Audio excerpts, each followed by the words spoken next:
Three, two, one, and we're on. I just realized this camera has that feature. I never noticed it before. Hey, hello, you Tuber Roopers and Tuberettes alike around the known reality. It's a Saturday morning, late in July. I think I can't remember if we got one more or not. Well, maybe this is the last Saturday. At any rate, I should know the date. It's a Saturday morning, and I went down today, had a pit stop breakfast, and it was pretty good stuff. And then went out to the Rio for a little while, but my walkity walk wasn't much. I had worked this weekend. Sorry, I'd worked Thursday and Friday, and Friday was a real easy day, and I was glad of that because Thursday, oh my gosh, when I came home, I'm gonna just change the angle. I cannot. I'm sorry, I cannot quit fooling with it. There, oh, that looks so much better. Let's get it all centered up there. Anyhow, it's a another video, and I'm in a really strange state of mind right here today, and I'm not really exactly sure where this video's going. I had a request from one of my viewers to look at any photos I may have had of myself when I was just a little kid, and I told her on a comment, well, yeah, I got two, but the thing is, I got exactly two. I don't know what happened to all the photos of the family when I was a kid, and now my sister, she has the big family photo album, the one I remember as a kid, a big leather bound thing, and she's got some nice pics, even pictures of my mom and dad from kind of the World War II era, and so anyway, she was nice enough to send these, and they're nicely covered too, a little plastic cover, and anyway, my little brother got a copy as well. So we're very close in age, and so anyway, this is I'll just want to kind of get this out of the way, and I'll try to give you a nice clean view, and you can tell me what you think in the comments here. I think I've shown these photos before, and there's a problem with this shiny surface, so I'll try to knock that down if I can. Okay, let's see here. Okay, yeah, that's probably about as good as we can knock the glare down. Hello there. Okay, so, well, yeah, now that might be a little bit better there. Crank it sideways. So, anyway, that's my brother and I when we were quite young. Apparently, summertime, I'm guessing. And I honestly can't tell in the photo whether Pat is holding that little weed that he's contemplating or I'm presenting it to him and suggesting that he should, I don't know, eat it or something. At any rate, that's photo one. And this is the popsicle photo. And see if I can get a little closer. I can't both see it and both adjust it at the same time. Yeah. So that's a popsicle photo. Apparently that was out in the backyard of the house we grew up in. And doing a little, I guess, watering the grass. And so anyway, I hope that that's enough information. Now, oh, by the way, I guess I didn't identify myself here. The little guy holding the hose is my brother. The guy looking more or less at the camera is me, and that would be over here. So anyway, that's what I looked. That's back when I had hair, I guess. But anyway, I've been watching some very strange videos in the last day or two or three. It's just like this is like beyond disturbing. It's kind of like, what are we talking about? So I'm not here to get you on edge, and I'm not here to scare the crap out of you. But there's some big changes coming up in our culture, in our world, and I mean soon, baby. And sometime probably within the next year and a half, or even perhaps less. And so anyway, there's all kinds of stuff about this all over the ScrewTube. Just look it up. But there are two videos that I did watch recently that I'd like to recommend. And if only I was a young guy, see, I would learn how to link it down below. Yeah, well, good luck on that. That involves cyber tech capacity. And so at any rate, first one was Clayton Morris. He runs a news program with his wife called Redacted. And he's interviewing a guy named Sanchez who was a participant and knows quite a bit about the old agency program called MK Ultra, and so he's saying that program never really ended. But the whole idea of the Ultra program was to see how far you can distort and push people and get them to be still obedient without rising up using whether chemical means or hypnotic agents or whatever. He's saying now it's becoming really full tilt grand mal because this whole transhumanist cult, and if you've been watching my videos, I keep saying the same thing. The transhumanism of our day is the single most dangerous cult on the planet. And whether it involves all the big wigs and the deep state and all that stuff, this is where this guy's going in the video. Look it up. It's 53 minutes and some change. I don't know. It's definitely worth watching. I reposted it on the Flossbook thing, and just as a repeater, you can jump in. And the other one was this morning, and I haven't quite finished it yet because it was so depressing. Ordinarily, I enjoy Russell Brand. He's a very clever guy. He's lucid, and he has a wonderful mastery of the language. And he's very expressive. He's a humorous guy. But anyway, Russell, he produces a lot of stuff on this same algorithm, and he's talking about some strange things going on, having to do with the weather. And he's saying, whether you believe in global warming or global cooling, there's something going on here. And so he's citing some expert has to do with, the precession of the equinoxes or something like that. In other words, as the Earth orbits around the sun, the Earth is spinning. The Earth is spinning on an axis. Well, he's saying that axial tilt itself rotates. Let's see. Here's here's a straw. Okay. Now, if you can imagine, this is simply the axis of the Earth, and it's spinning, I guess. Well, the axis itself rolls this way, kind of thing. So this causes a huge deal, and it has to do also with something called a solar minimum, and has to do with something called a magnetic shift, and who knows what else. But anyway, this other one is talking about, be prepared that in the next couple of years, even the next couple of years, food may disappear in fact of the crops disappearing.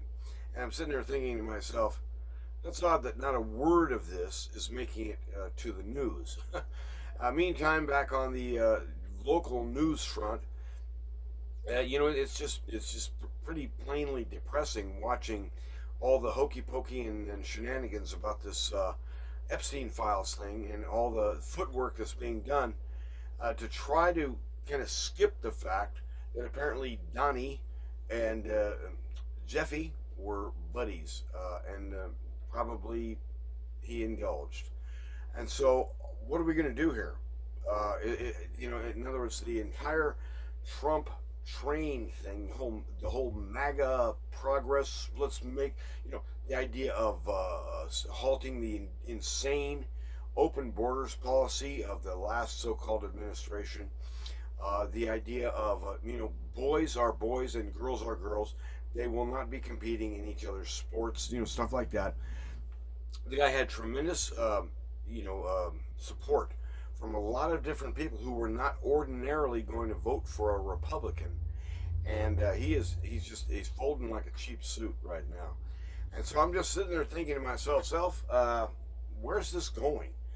And I just was thinking today that it is an odd idea, isn't it, to consider that if you have something called a tribulation era, which is 42 months, 3.5 years, what if we are actually getting very close to entering that period of the biblical, drama as it unfolds? And I thought, well, am I prepared for that? Are you prepared for that? And the thing is that are you going to be a prepper? Are you going to go, gather up food? You're going to go learn how to go live off the land? All those are options. I'm not criticizing anybody.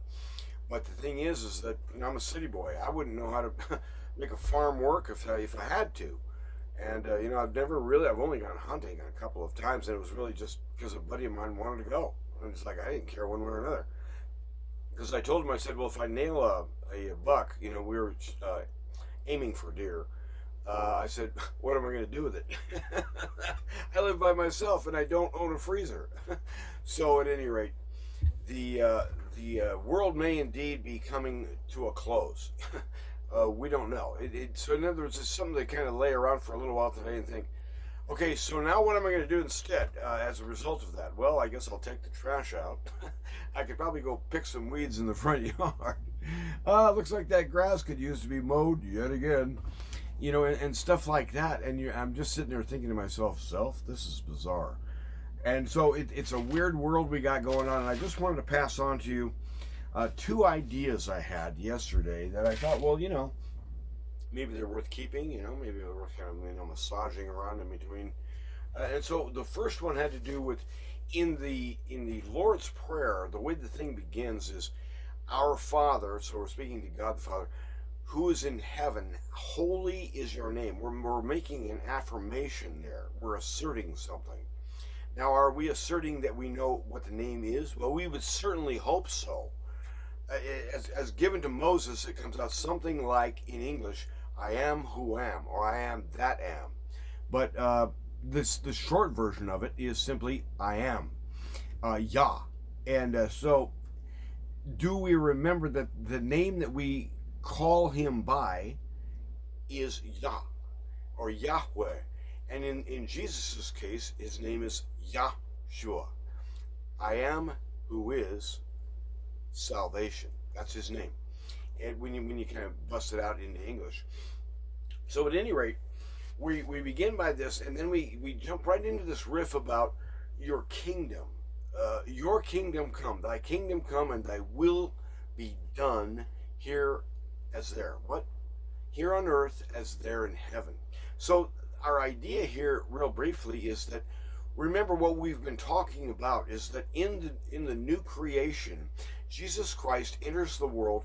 He enters with a new domain, essentially attending him, called the kingdom of heaven, or the kingdom of God. And so when he steps into the public scene, this is his big announcement.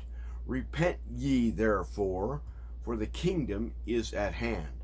That period of time, that situation, that environment, that sphere where life and light and truth are valued and God is honored and all the lies have disappeared. At the golden age, he says essentially, it's in your midst. It's arrived. And so the kingdom is not only around us, he's over us, he rules over us, he's under us, he supports us, but he's also within us, not only communally as a group, but individually as a person to person. This is the biggest thing ever because it changes the destiny of an uncountable host of the redeemed who, the apostle had a vision that essentially, and it shows up elsewhere in the scriptures, that the number of the host, of the saved, of the living, is an uncountable throng, big mob. Well, the point being is that we're asking, or what we're defending, or what we're affirming here, is that we're asking that new domain, your kingdom, that we would operate in the spirit, not in the flesh. That we would abide by him, by you, sir. And so, and why? Or, I mean, in what way? In the same way that it is being done in heaven. So we have brothers and sisters, ancestors, moms and dads, grandpas, and who all the way back to Adam, who have perished and physically died and gone on to be with the Lord. How is his will done there? His will done there is gladly. The saints put on the gift of the grace and the supply of God, the kindness and the mercy. He remembers our errors and sins no more. It's like he develops a case of divine amnesia on your part, and not only for your good but for his glory. He's getting glory out of this. Okay, so that's kind of where I was coming from yesterday. And when you look at this end of the world scenario, it's like, boy, what a transition, what a difference. These guys are trying to build this sort of AI hell, this kind of transhumanist God, little g there, and they're essentially saying that, look, you will either get on board or you will be starved out. In other words, there's no middle ground here. This new coming man, kind of Anthropos 2.0, or the new creation. If you think about that hack Darwin with his survival of the fittest concept. What we end up with is a premise, and it's been hanging over all over the 20th century. Adolf Hitler was dabbling in this. Margaret Sanger was dabbling in this. And the federal government of the United States is ass deep in this. And it has to do with the idea of if from ape to man, in other words, if that was the transition, that's how you and I got here, is that we're the descendants of some sort of ape creature. Then okay, so what? I guess it's sort of an improvement. I mean, we can do a little more stuff than apes. We can smoke cigarettes. Oh, by the way, I'm back on that again, but I'm trying to cut way down. Those vapes were just killing me. Oh my gosh, I didn't realize how aggressive against your stomach those vapes can be. Sorry, a little side note there, got derailed. But the point is that in terms of our assessment of the reality around us, we have two worldviews. We have two realities, and we are dwelling we Christians are dwelling in two worlds at the same time. The world which is coming is here, and yet it's not yet here completely. But nonetheless, it's here in principle. And so people are being healed.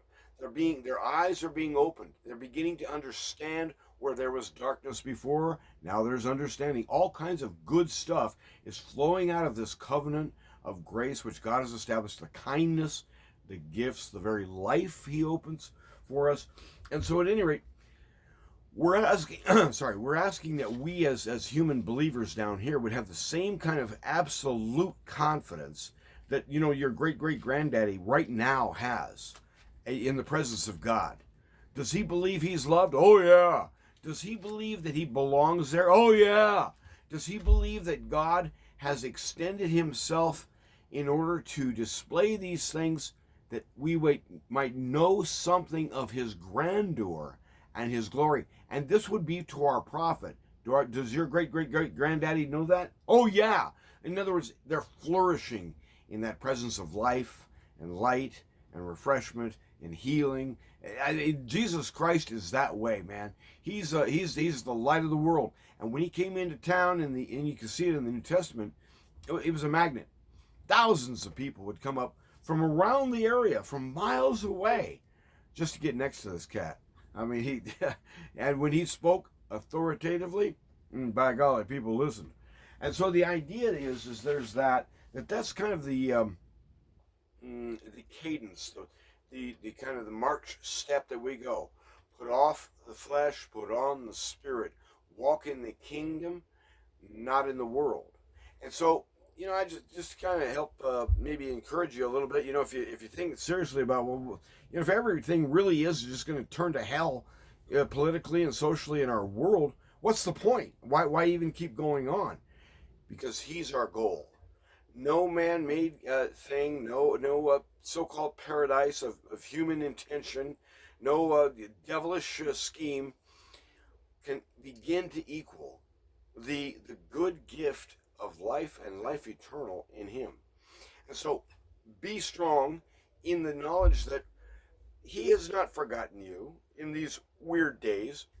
And indeed, it was for the very purpose of going through these days as a Christian believer, testifying to his goodness, that you were put here. That's what you're doing here.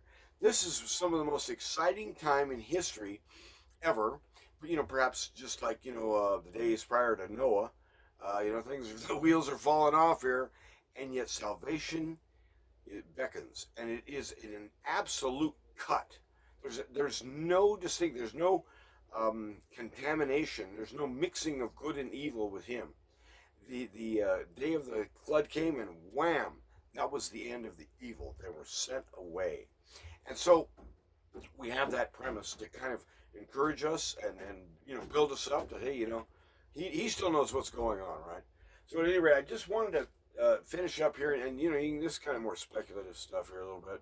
But I got to thinking about the mark of the beast, because a lot of this AI stuff that I keep seeing has to do with, and in fact, it had to do in the Clayton Morris interview, the one I was talking about with Sanchez, the idea of trying to link the human mind directly to an interface, a computer interface, so that you are now in the web. You are no longer using an object or a phone. You are the object. And so to have a direct wireless link into your brain, this is essentially the corruption that's being anticipated. And to that we say not only no, but hell no. There will be no devices implanted in my body.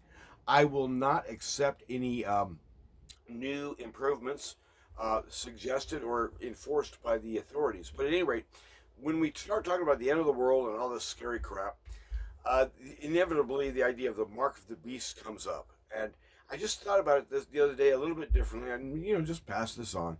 That if you think about the mark, where is it? It's either on the forehead or on the right hand. Okay, so I got to think about what is on the forehead, your head, your thinking. Your thinking gets captured in this dark new system. You begin to think that this makes sense. You begin to think that it's the only hope, that it's the only way out, that God couldn't reach in here and save you. Okay, so it's a faithless, heartless answer. We refuse it. But what I'm saying is that we're in the terms of the mark is on your head. It's the way you think. How will you be captured by the animal, the beast? How will you be captured? Through your thinking. You'll be convinced this is the right idea. This is the best idea. I should tag directly into Grok or something like that. Except a quantum version of Grok, okay? So I'll have some seriously brainy thoughts at that point. We would hope. But in other words, that sort of arrogance and that kind of impudence there, it's what we're and you think about the Christian teaching. He advises humility, meekness, kindness, and you see there's this tremendous distortion, this distance between the two worlds. Well, at any rate, the way that the mark works is either from here or from here. And look at the back of my hand. My golly, I've been scarring that thing up lately. Like, it seems like every time I'm turning around, somebody goes, "Hey, did you know you're bleeding?" And it's like, yeah, but I don't know how I'm doing that. So at any rate, it's in your head. You are convinced that this is the right idea. You need to be unconvinced. You need more information. You need to hear messages that are proposing that Jesus Christ reigns forever, and he will not tolerate these usurpers. They will be torn down and burned up. Flee the day of wrath. It's coming. This is a Christian type counsel. Well, at any rate, the other angle on the thing had to do with your hand, right? And so I thought, well, what does that have to do with? I mean, what are you talking about? And so I thought, well, what if it has to do with how you get things done? When food is gone and the grocery stores have been looted, what are you going to do? If you don't have their mark, you can't legally purchase anyway. Are you just going to starve to death? You could. And the idea is it's what you're doing. And so, I was never really convinced in my mind. Here's what I'm saying is that if you're never really convinced in your mind that the AI Superman transhumanist garbage from hell is the best option, never mind. It doesn't matter, because if you don't get it, you ain't eating. So it's just a matter of necessity. In other words, I was never convinced by the lie, but I just gave in anyway.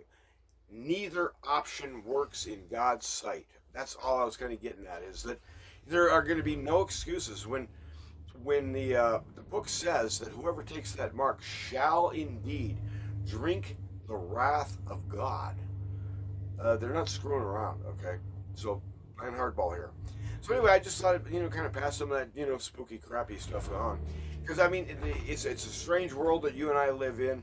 The rate of change is changing so fast that, honestly, I can't keep up. I really can't. And I don't even try to anymore.